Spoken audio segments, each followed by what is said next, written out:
Ladies and gentlemen, this is Chadtronic here with a new series, WTF Moments in Nintendo Power. I was a big avid Nintendo Power subscriber back in the day. I unfortunately did not get to see a lot of the initial issues that were some of the very first ones. I was kind of in the last tail end, I would say around roughly the Nintendo 64 era as a new subscriber. So a lot of these newer issues I haven't seen before. We're going to go ahead and start with issue number 1 from July through August of 1988 with Super Mario 2 on the cover of the article. And this is a particularly interesting article, or I should say issue, because it actually featured 2 covers. And as you can see in this scan file I have here, there's actually a free sample copy variation, which I believe was initially sent out to the fan club newsletter subscribers of Nintendo.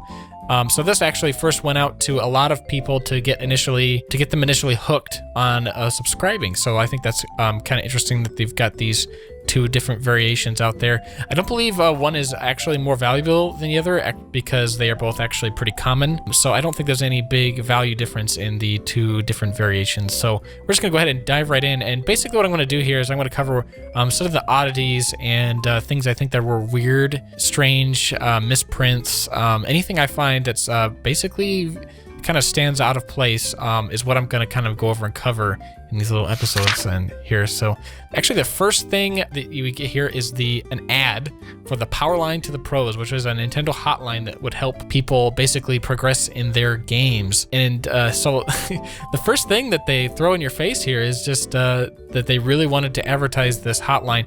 And what's really interesting is you can see I've got my mouse hidden, but I can kind of zoom in on in the post of editing for this video. They've got this different cover, which I believe must have been like an initial prototype cover for the first issue, which is seen a couple times actually in some of the different ads and things in here. So I always found that particularly interesting. They probably, that wasn't the final cover, but you can see that the prototype cover actually remains still in ads. Just out of curiosity, I've got my phone here and I'm actually gonna call this number because I actually have no idea. I'm gonna call it. I'm gonna put on speaker here so you guys can hear me. Announcement 2. The number you dialed has been changed. Oh, okay. All right. This is what really stands out as being really weird here in this first issue. Mario has some really weird different color variations. Like you can see in this bottom left-hand corner, he's got yellow gloves for whatever reason. This in these illustrations up here in the top right of Mario, Luigi, and Peach and Toad are really weird. It's also weird to see that Toad has actually got blue dots instead of red dots, which I guess, did he actually have blue dots in the actual game? I don't remember if that's true or not, but it's interesting to see him have different colors than the modern day version of Toad. This whole entire illustration just looks like really, I don't know, like off-brand? I don't know how else to put it. Just looks really weird. And this is when there's some more discoloration or different variations of Mario and what color scheme. As you can see, they got kind of the more classic one where he's got a blue hat instead of a red hat.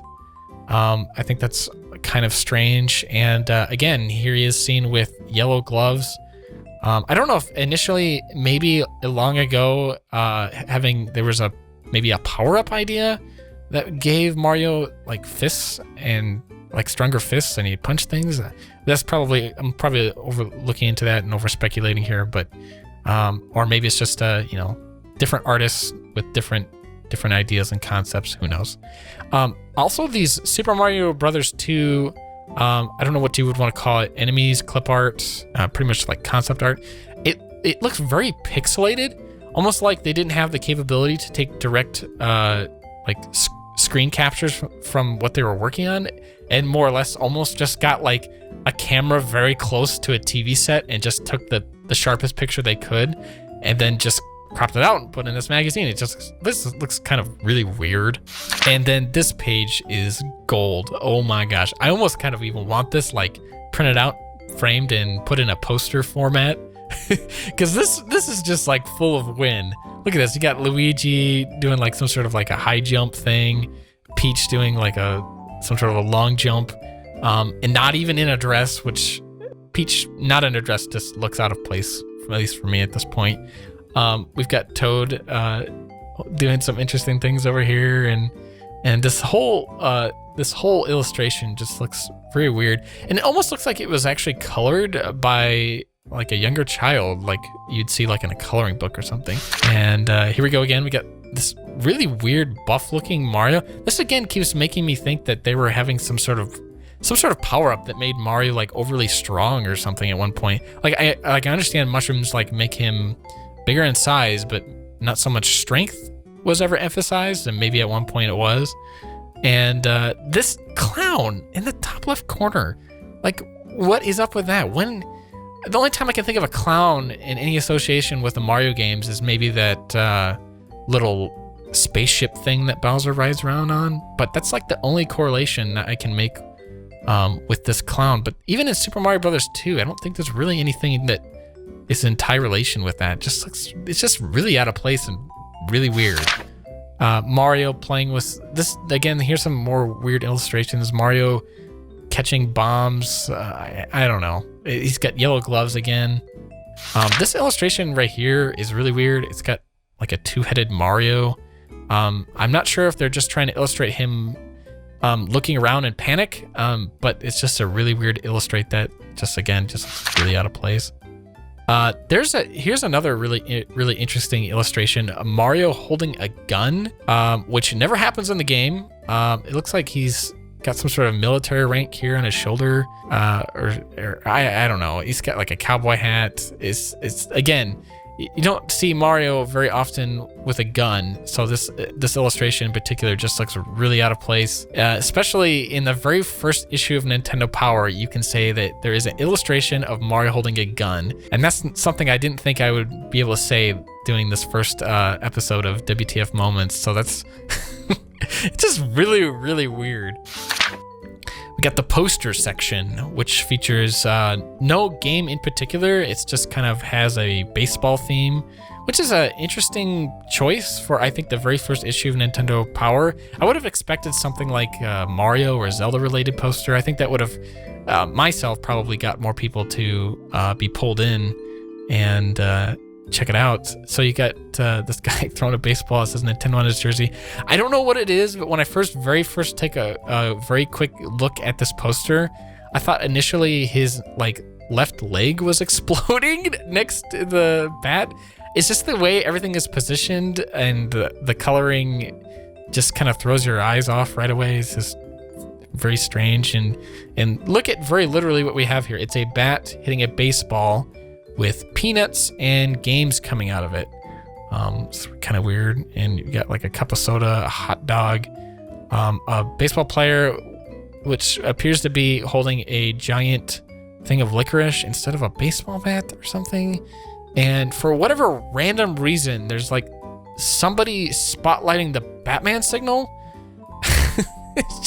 It's just a really strange illustration. I don't know what to think of this. This is probably one of the weirder things in this first issue. And we got this, then we come to the Double Dragon feature section. And this is another great example of some bad magazine design choices where some of the text is just really hard to read, especially like down here in the lower left-hand part. Mode A1 player, they explain some of the different things of the game here, and they've got like cracks and crevices within this background right over the text. Not even a different color from the text. It's the same color, just black on black, cutting into text. It's just really irritating to try and read. And then the next page is even harder because you've got just all sorts of weird colors directly and almost directly behind the text. Like I think it was, they were trying to go for like a cool little design theme, but it's just really hard to read. But yeah, so this was a little contest you could do, so that was kind of neat. And actually, for the players poll in this particular file scan, a person actually left their personal information here, so I'm gonna probably blur this out along with their address and phone number. So whoever scanned this, I'm not sure if they ever had intentions of this going up for download for many people on the internet, but I just thought that was really interesting about this particular file. Ladies and gentlemen, Chadtronic here with another WTF Moments in Nintendo Power number 2. Today, this episode is going to consist of a couple Nintendo Power issues, starting with September-October of 1988, featuring Castlevania 2: Simon's Quest on the cover. I think it was something that was pretty bold of Nintendo to put something so graphic and violent on only their second issue of Nintendo Power, especially when you're trying to buy into the hands of things like parents for their kids. I personally think this cover is just plain out awesome, but I just wanted to say and make note that I think it's a pretty bold move. Starting off in the second issue, for early adopters of Nintendo Power, they provided an insider's calendar, which I think is something that was actually pretty cool. It's got things like Mario making certain expressions on certain holidays, and I think it's just really neat. I wouldn't mind to have something like this every year. I think it puts me just in a really festive Nintendo spirit and would be something really neat to have. And of course, starting off in the second issue, another gigantic ad featuring a kid surfing with lots of NES games on the most retro-looking surfboard and graphic design you could ever imagine.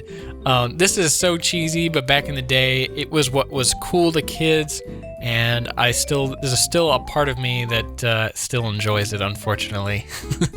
Oh, and check it out. I found the guy who was spotlighting the bat signal in episode 1. It was this guy here in issue 2, right here.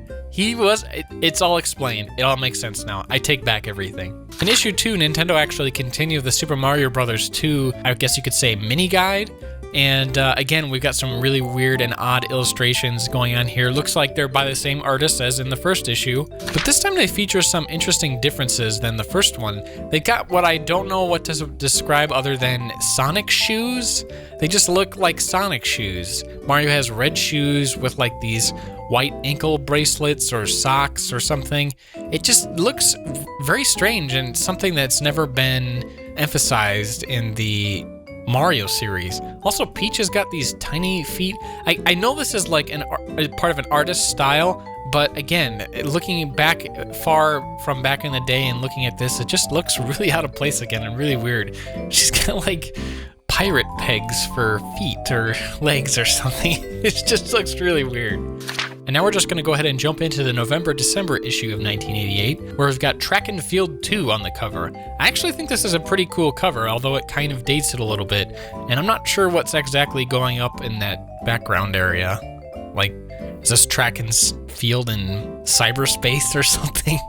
Quickly skimming through the issue, there actually isn't too many weird things that I spot right away, looking at the Track and Field 2 section, and I come off with some interestingly really neat graphics with some of the athletes and people doing certain different sports and kayaking and things. And then I come across this gentleman who looks to be doing some sort of a hurdle. Initially, I just thought somebody had scribbled out his eyes as a joke, as for the particular scan file that this is or whatever. But no, that's actually what the graphic looks like, because if you look just below it on the border frame of the article, it's the same image again with blacked out eyes. I don't know if they're supposed to be like sunglasses and they just weren't totally finalized, or all the details weren't put in, but it just looks like some sort of half human, half Skeletor alien looking thing. I don't know. Definitely something to put into this WTF Moments episode. And this particular issue was around the holiday season, so of course Nintendo wanted to promote some of their product line. They have this section called Powerful Gift Ideas, where they advertise Nintendo character sweatshirts, Game Pack Organizer, Slumber Bag, Super Mario Lunch Kit, Nintendo Beach Towels, action figures, a Mega Controller, Remote Controller, Nintendo Baseball Caps, Game Pack Carrier, Nintendo Underwear. There's literally a little ad for Nintendo Underwear. And then it gets better, guys. Nintendo Suspenders. Nintendo Backpacks, Control Deck Carrier, Anticipation. That looks like some sort of a product promotion there. I don't know what that's about. Nintendo Athletic Wear, Nintendo Pajamas, Nintendo Mario Bedding, which surprisingly I actually own. So it's weird to see that here. Rollin' Rocker, Nintendo Stickers, Mario Rain Slicker. That's what it actually is called. I guess that's the Super Slicker Shell. Anyway, and Nintendo Shirts. All of these which can be yours this holiday season. Some of these I actually think are frankly still kind of cool. I wouldn't mind to have, and I'm sure there's a couple floating around on eBay and stuff if you were a really big collector for some of these things, but some of them, I don't know what they were thinking. Like, they literally put an ad for Nintendo underwear. Like, I guess it's cool. I don't know. I like this section for Cobra Command, where they've got some sort of a graphic of somebody holding down what looks to be like a helicopter blueprint, which just seems very Inception-like, because here I would be holding the magazine to see someone else holding something else. It just seems like a really odd design choice. I guess it's kind of neat, but just seems a little weird. And it goes on for a second page too. So if you want to see what you look like holding something, I'm lost. In my own words, I'm lost. You know what? Let's move on.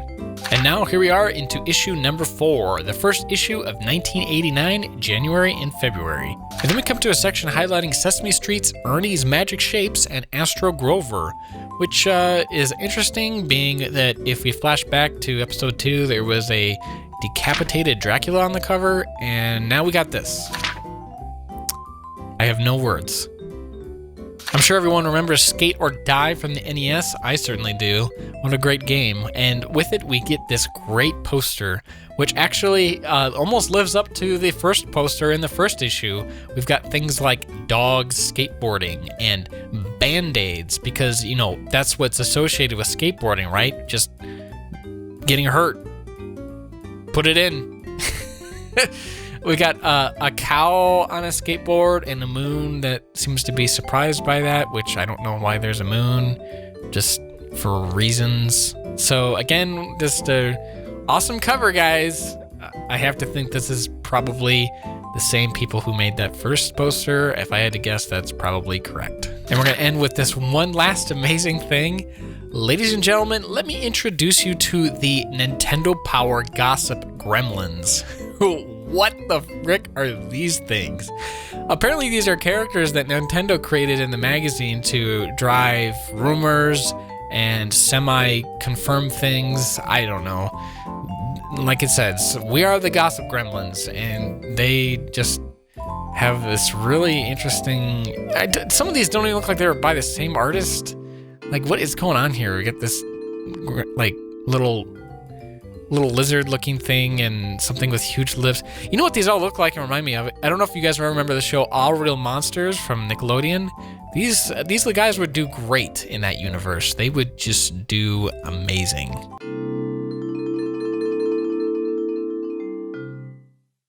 Oh, ladies and gentlemen, Chadtronic here with WTF Moments in Nintendo Power number 3. Jumping right in, we're on issue number 5 of March through April of 1989, featuring Ninja Gaiden on the cover. I don't know what it is for me, but it feels like something's absent, like something's missing. What could it be? Skipping right ahead in this issue, we're actually going to go ahead and skip right to the mailbox section. I haven't covered this section at all in past episodes, and that's because there wasn't really anything too bizarre, but skimming through a couple in this particular issue, there's a couple that actually did stand out a little bit for me, especially this first one from Carol Stein from Mount Prospect in Illinois, where she says, I teach piano at home and use a computer in my teaching. Software and synthesizers have become almost as much a part of the lessons as the piano. After the assigned lessons have been completed, the students are free to play the games they choose. One of their favorites is the NES. And then she says, my husband Robert was invited by the People to People Citizens Ambassador Program to go to China with other civil highway and bridge engineers and meet with their counterparts over there. I went along on the trip with the other spouses, and that's how we got this photo of an NES being played on the Great Wall. Holy crap, that is just awesome. They even got a photo to prove it. They were probably one of the very first people to play the NES on the Great Wall of China. That is sick. So what did Nintendo Power have to say about this? Terrific. Thanks, Carol. Are you serious? This is such an underwhelming response statement to that. I feel like they should give him a medal or something. That's just so cool. Nintendo Power, you disappoint me. And then we've got this other story from Trevor Moynihan from Florida, who says, I am a 15-year-old 9th grade student at St. Edward's Upper School. I have a 13-year-old brother who attends St. Ed's Middle School. We live about a mile from school, so being under the legal age to drive, I take my custom-made golf cart to school, while my brother prefers to get a ride from mom. So you're telling me one of these two children refuses to ride in the car with mom who is perfectly willing to take them both to school, I'm sure. But anyway, he goes on to say, me and my brother like different things, but the one thing we have in common is the NES. And then he shows off this little picture he made of some clay figures, which looks strangely similar to the clay figures that you see on the first issue of Nintendo Power. Maybe that was his inspiration, who knows? But look at this swag-alicious picture. This is his photo. Look at that. He has definitely got some issues in keeping the women away from him. I mean, look at that. That is classy as frick. Anyway, I wonder what Trevor's like doing today. I'm sure he has become a very successful businessman from the looks of that photo.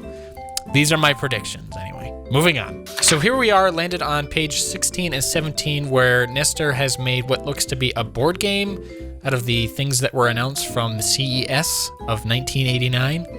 And this is a thing. I don't know why it's here.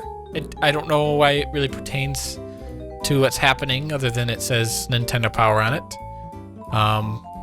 But this is a thing. So here we are now on page 19, where I think this might have been one of the very first times Nintendo actually advertised the Nintendo Power Glove. As you can see, there's just a weird illustration of Nestor, who has now become ripped because of using the Power Glove, saying, "I'm bad, I'm bad, I'm bad." Move over, Michael Jackson. This glove will make you a video superstar. And this is actually a weird looking version. Must have been an earlier design, prototype or something, because this is actually not what the consumer release version of the Power Glove actually ended up looking like. I think in general, the thing looks pretty ridiculous. And I think anybody who owns one of these is a complete idiot, moron, and should be told otherwise, because on page 31, Nintendo Power actually features Hudson's Adventure Island for the NES, where they have a little walkthrough for the first few levels of the game.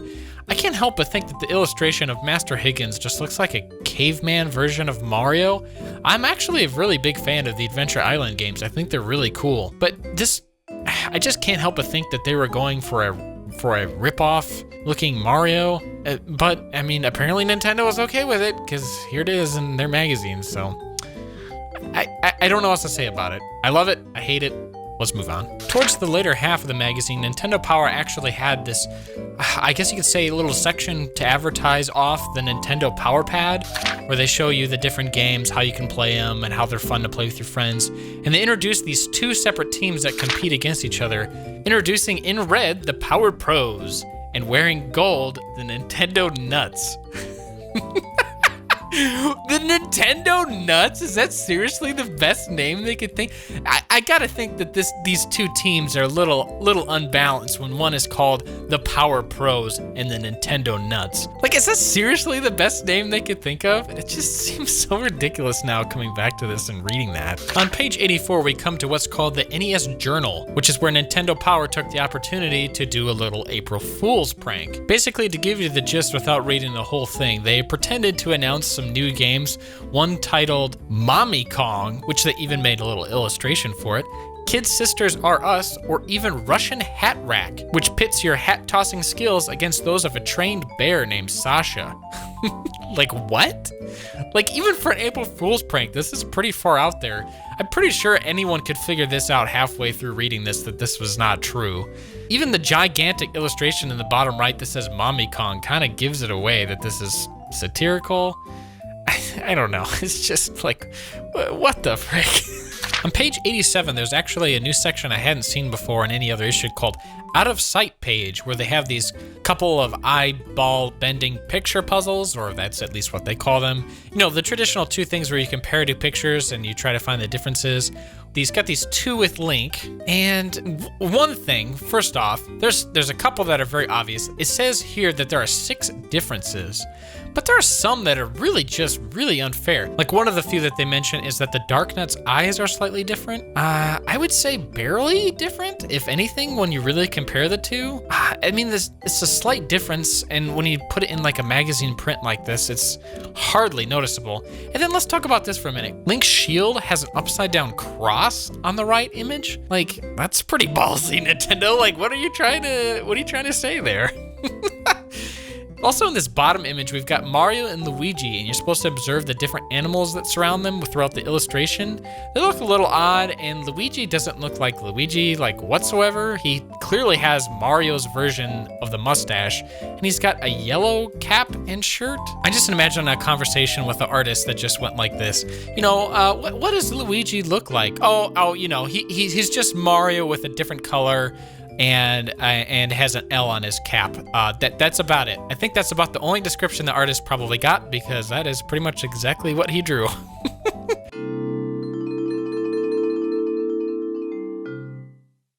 Oh, and oh my god, here we go. We got a Zelda Rap. It's a Legend of Zelda and it's really bad. The creatures in the game are really rad. This sounds familiar. It's the Legend of Zelda and it's really rad. Those creatures from Ganon are pretty bad.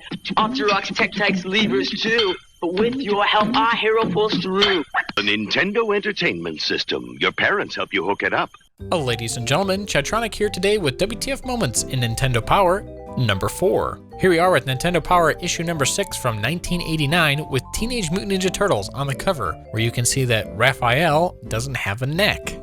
For those still wondering what the heck that introduction was about, this was one of the issues that AVGN actually covered in his Nintendo Power episode, where in the mailbox section, a fan submitted their very own Zelda rap. And like AVGN mentioned that it sounds familiar, I actually thought it sounded very familiar too. And that's because I found out that a few of the lyrics are the same ones used in one of the very first Legend of Zelda TV commercials for the original NES. You might know which one I'm talking about, the one with the nerd kid and the jock.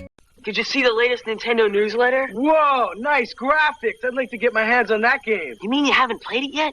We can play it on my Nintendo Entertainment System. Anyway, heading back to the magazines, I actually wanted to cover issue number 7 from 1989, where it's got Mega Man 2 on the cover. I think Mega Man looks a little odd, but I think it's more or less just the camera angle. But what I can say is that Dr. Wily looks really strange.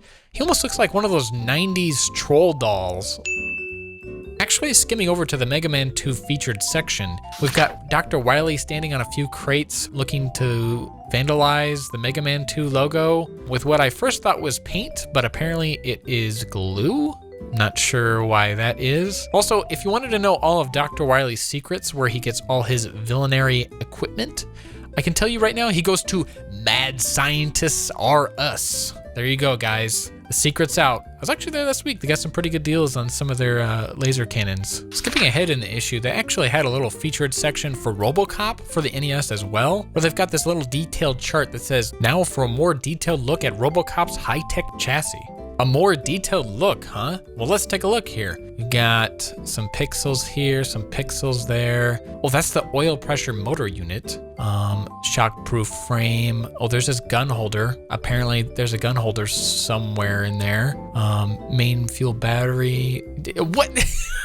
This is nothing detailed at all. An actual illustration would have proved a lot better. Taking this pixelated image from the game, it doesn't really point out anything. I don't know. Maybe I'm being too picky at this point. Moving on. On page 70, they have the Howard and Nestor comic, which usually appears in just about every issue, but this time they've actually got the Teenage Mutant Ninja Turtles involved. For some strange reason, they gave them blue eyes, which for Leonardo's case looks even a little bit more strange. Just odd color choice. Just wanted to quick mention that. And of course, just like in some of the past issues, we've got the Nintendo Gossip Gremlins, which they seem to be making them more and more strange every issue, because now we've got some sort of demonic looking monkey figure, a turtle with a helicopter thing on itself, a pelican with a jetpack, and what looks like to be an NES Advantage controller with some sort of creepy little elf goblin gnome thing. I don't know. I don't know, guys. I don't know. Coming to this issue, Nintendo was close to wrapping up its very first year of publication. So they had this little special first anniversary section to highlight some of the games they've covered and some other things. And they've got some really odd illustrations. I don't know if they're fan submitted, but they don't ever clarify. Like, apparently this is Mega Man, and even worse, this is supposed to be Link with two eyes on the face and no other detail. Kind of reminds me a little of Lonk. And then almost on the very next page, they take a moment to kind of plug some of their animated TV shows. And they've got this really weird illustration of the Super Mario Brothers Super Show, where you've got these toad figures look kind of very oddly shaped. And a kind of a derpy looking Bowser coming through the TV screen. The whole image just looks very Pee-wee Funhouse looking. I'm not sure what's going on with the direction of that. And then in this very last part of the magazine, they've got the Players Poll Contest, where 5 grand prize winners could win a trip to Nintendo's headquarters, which I thought was kind of funny looking at just the last video I made on this, because I think we all know what happens to the kids that go to Nintendo headquarters.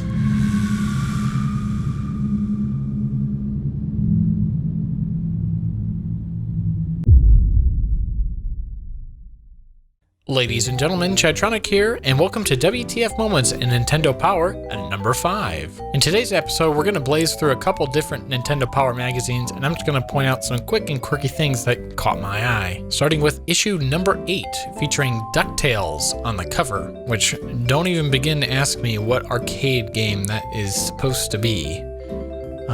Leave your guesses in the comment section. In this particular issue, they actually featured a section for the Roger Rabbit game on the NES. And when I reached page 50, the odd placement of these 2 particular characters seems a little odd. I will let you guess at what is happening. Skipping over to issue 10 in the mailbox section, Jim Jackman submitted a letter saying, "I can't help but notice something interesting about Mario. Over the past couple of years, his nose has dramatically changed shape. It used to be sharp and droopy in Donkey Kong, but now in Super Mario Bros. 2, it is more rounded and somewhat elevated. Has Mario, like many other successful superstars, had his nose fixed in order to improve his appearance?" Nintendo's official response: "As far as we know, Jim, Mario has not undergone cosmetic surgery. Many famous characters do undergo gradual changes as they get older." Like what? Like puberty? What the heck is that supposed to be? You heard it here first, guys. Issue number 10 of Nintendo Power. Later on in issue number 10, something I can't really make fun of, but something I did find extremely interesting, was I did a little behind the scenes article on the making of Super Mario Bros. 3. You have to remember, this is actually before the Nintendo Treehouse even existed, so Nintendo was actually a little bit more transparent about their game development processes and game design. They even did a little interview and article about Shigeru Miyamoto. Later on in the issue, they actually have a strategy guide section for Tetris, which they took the odd decision to make Howard and Nestor into these Tetris-like shaped characters and actually attempt to give the game a story and a plot. Would you have ever thought that Tetris would even need something like that? That's just odd to even try and think about at this point. But yeah, that's something they did. One last quick thing to mention before I leave issue 10. I almost thought that this gossip gremlin was giving me the bird. It's not, but it still looks weird. In issue number 11 of Nintendo Power, they made a big push to feature things from Super Mario Bros. 3. And even though it's not so much a mistake, it's just particularly weird to see Bowser wear a cape very often. So I thought I would include that. Some different things. He's got this interesting collar, black eyebrows, fiery looking hair, and a purple cape, which is a look that it must not just have really stuck with Bowser. One thing that I can say though that does semi-look like a mistake was they miscolored one line on his stomach. Maybe they mistook that for a belt or something, but yeah, interesting. Taking a quick look at the poster here in issue 11 featuring Super Contra, I almost thought that something looked kind of odd. I don't know. Looks a little weird here. The alignment in the fold just didn't make it all the way there. I've actually never really made mention of this, but in all the issues I had the section called the NES Achievers section where people could submit their high scores for various NES games. At some point, Nintendo must have received a lot of unusable photos for their submissions, so much so that they actually made a small tutorial at the end of the section entailing how to take a photo of your high score. Here's how to capture your achievement. Well, taking a look at this particular illustration, if this guy, his achievement is getting a 1-up, dude, I don't think that qualifies for this section, dude. Anybody and everybody's gotten a 1-up, dude. And one last thing I wanted to cover here in episode 12 is they had this section called Out of This World Munchies, which is some stuff in here I'm like blown away by.